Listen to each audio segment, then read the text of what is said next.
شروع اللہ کا نام لے کر جو بڑا مہربان نہایت رحم والا ہے۔ یاسین، حکمت بھرے قرآن کی قسم، تم یقیناً پیغمبروں میں سے ہو، بالکل سیدھے راستے پر۔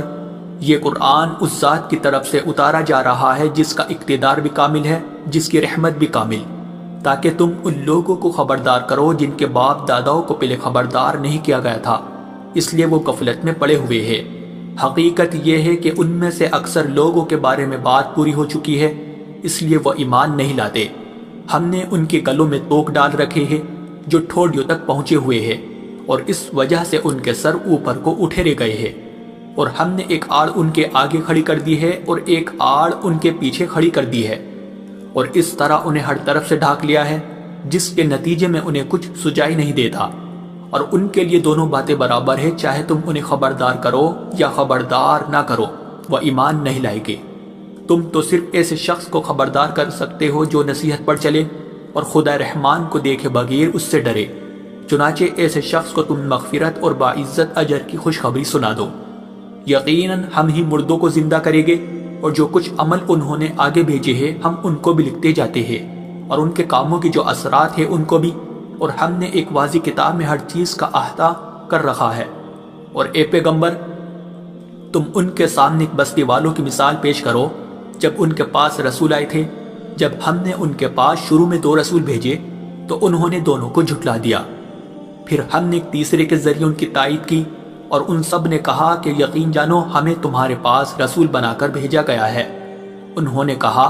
تمہاری حقیقت اس کے سوا کچھ بھی نہیں ہے کہ تم ہم جیسے ہی آدمی ہو،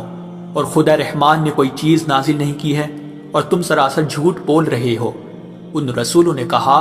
ہمارا پروردگار خوب جانتا ہے کہ ہمیں واقعی تمہارے پاس رسول بنا کر بھیجا گیا ہے،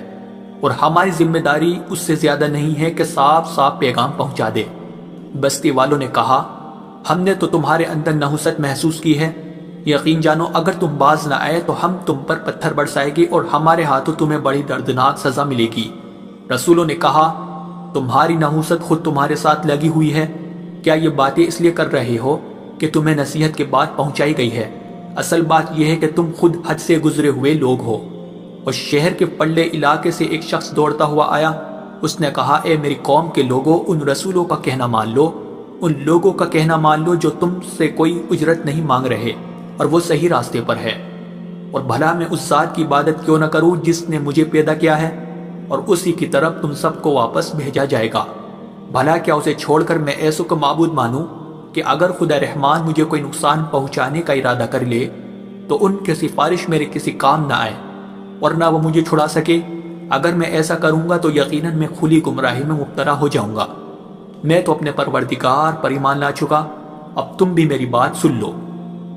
آخر کار بستی والوں نے اسے قتل کر دیا، اور اللہ کی طرف سے اس سے کہا گیا کہ جنت میں داخل ہو جاؤ۔ اس نے جنت کی نعمتیں دیکھ کر کہا کہ کاش میری قوم کو معلوم ہو جائے کہ اللہ نے کس طرح میری بخشش کی ہے اور مجھے باعزت لوگوں میں شامل کیا ہے۔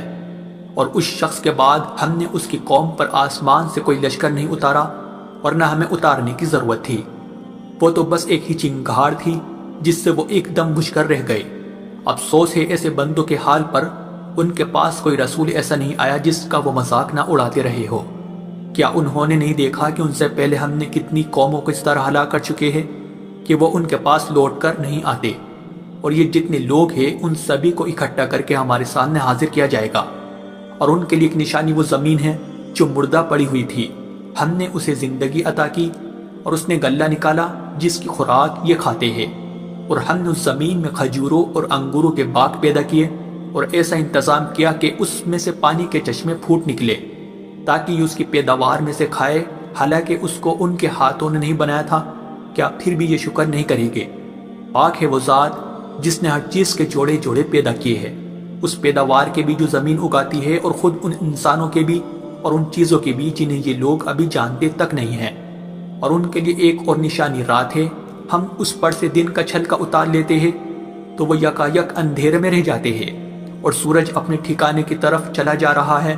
یہ سب اس ذات کا مقرر کیا ہوا نظام ہے جس کا اقتدار بھی کامل ہے، جس کا علم بھی کامل۔ اور چاند ہے کہ ہم نے اس کی منزل تاب تول کر مقرر کر دی ہے،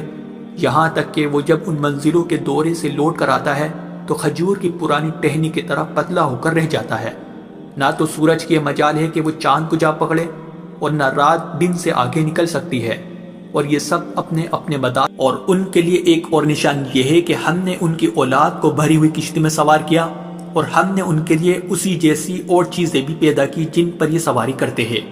اور اگر ہم چاہیں تو انہیں غرق کر ڈالے، جس کے بعد نہ تو کوئی ان کی فریاد کو پہنچے اور نہ ان کی جان بچائی جا سکے۔ لیکن یہ سب ہماری طرف سے ایک رحمت ہے اور ایک معین وقت تک زندگی کا مزہ اٹھانے کا موقع ہے جو انہیں دیا جا رہا ہے۔ اور جب ان سے کہا جاتا ہے کہ بچو اس عذاب سے جو تمہارے سامنے ہے اور جو تمہارے مرنے کے بعد آئے گا تاکہ تم پر رحم کیا جائے، تو وہ ذرا کان نہیں دھرتے، اور ان کے پروردگار کی نشانیوں میں سے کوئی نشانی ایسی نہیں آتی جس سے وہ منہ نہ موڑ لیتے ہو۔ اور جب ان سے کہا جاتا ہے کہ اللہ نے تمہیں جو رزق دیا ہے اس میں سے غریبوں پر بھی خرچ کرو، تو یہ کافر لوگ مسلمانوں سے کہتے ہیں کہ کیا ہم ان لوگوں کو کھانا کھلائے جنہیں اگر اللہ چاہتا تو خود کھلا دیتا؟ مسلمانوں، تمہاری حقیقت اس کے سوا کچھ بھی نہیں کہ تم کھلی گمراہی میں پڑے ہوئے ہو، اور کہتے ہیں کہ یہ قیامت کا وعدہ کب پورا ہوگا؟ مسلمانوں بتاؤ اگر تم سچے ہو۔ دراصل یہ لوگ بس ایک چنگاڑ کا انتظار کر رہے ہیں جو ان کی اجت بازی کے عین درمیان انہیں آ پکڑے گی، پھر نہ یہ کوئی وصیت کر سکے گے اور نہ اپنے گھر والوں کے پاس لوٹ کر جا سکے گے، اور سور پھونکا جائے گا تو یکایک اپنی قبروں سے نکل کر اپنے پروردگار کی طرف تیزی سے روانہ ہو جائے گے۔ کہے گے کہ ہائے ہماری کم بختی، ہم نے کس نے ہمارے مرکز سے اٹھا کھڑا کیا ہے؟ جواب ملے گا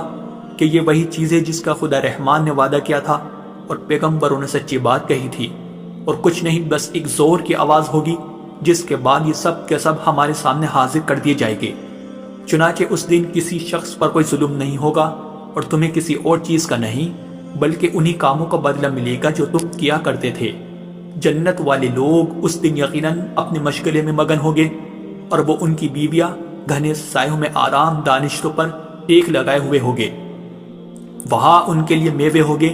اور انہیں ہر وہ چیز ملے گی جو وہ منگوائے گے۔ رحمت والے پروردگار کی طرف سے انہیں سلام کہا جائے گا، اور کافروں سے کہا جائے گا کہ اے مجرموں، آج تم مومنوں سے الگ ہو جاؤ۔ اے آدم کے بیٹو، کیا میں نے تمہیں یہ تاکید نہیں کر دی تھی کہ تم شیطان کی عبادت نہ کرنا، وہ تمہارا کھلا دشمن ہے، اور یہ کہ تم میری عبادت کرنا، یہی سیدھا راستہ ہے۔ اور حقیقت یہ ہے کہ شیطان نے تم میں سے ایک بڑی خلقت کو گمراہ کر ڈالا، تو کیا تم سمجھتے نہیں تھے؟ یہ ہے وہ جہنم جس سے تمہیں ڈرایا جاتا تھا، آج اس میں داخل ہو جاؤ کیونکہ تم کفر کیا کرتے تھے۔ آج کے دن ہم ان کے منہ پر مہر لگا دیں گے، اور ان کے ہاتھ ہم سے بات کریں گے، اور ان کے پاؤں گواہی دیں گے کہ وہ کیا کمائی کیا کرتے تھے۔ اور اگر ہم چاہیں تو یہی دنیا میں ان کی آنکھیں مل یا میٹ کر دیں، پھر یہ راستے کی تلاش میں بھاگے پھرے، لیکن انہیں کہاں کچھ اور اگر ہم چاہیں تو ان کی اپنی جگہ پر بیٹھے بیٹھے ان کی صورتیں اس طرح مسخ کر دے کہ یہ نہ آگے بڑھ سکے اور نہ پیچھے لوٹ سکے۔ اور ہم جس شخص کو لمبی عمر دیتے ہیں اسے تخلیقی اعتبار سے الٹ ہی دیتے ہیں، کیا پھر بھی انہیں عقل نہیں آتی؟ اور ہم نے اپنے ان پیغمبروں کو نہ شاعری سکھائی ہے اور نہ وہ ان کے شایان شان ہیں، یہ تو بس ایک نصیحت کی بات ہے، اور ایسا قرآن جو حقیقت کو کھول کھول کر بیان کرتا ہے تاکہ ہر اس شخص کو خبردار کرے جو زندہ ہو، اور تاکہ کفر کرنے والوں پر حجت پوری ہو جائے۔ اور کیا انہوں نے یہ نہیں دیکھا کہ ہم نے اپنے ہاتھوں کی بنائی ہوئی چیزوں میں سے ان کے لیے مویشی پیدا کیے، اور یہ ان کے مالک بنے ہوئے ہیں، اور ہم نے ان مویشیوں کو ان کے قابو میں دے دیا ہے؟ چنانچہ ان میں سے کچھ وہ ہے جو ان کی سواری بنے ہوئے ہیں، اور کچھ وہ ہے جنہیں یہ کھاتے ہیں،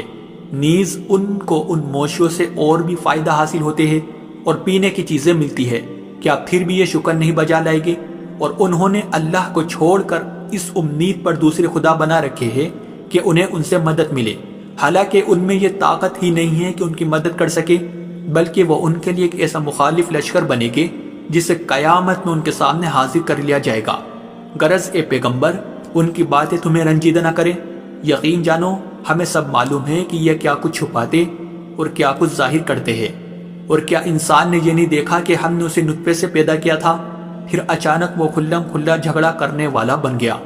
ہمارے بارے میں تو وہ باتیں بناتا ہے اور خود اپنی پیدائش کو بھلا بیٹا ہے، کہتا ہے